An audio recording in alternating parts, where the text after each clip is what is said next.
এখন রূপাদিকে মাল্যদান করছেন অনন্যা অধিকারী।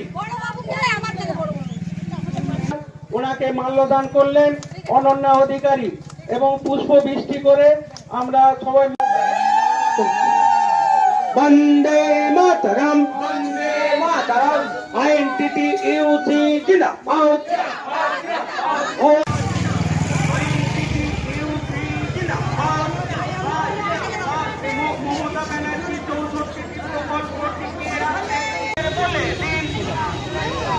বন্ধু বান্ধবদের বলে দিন বন্দে মাতরম জিন্দাবাদ।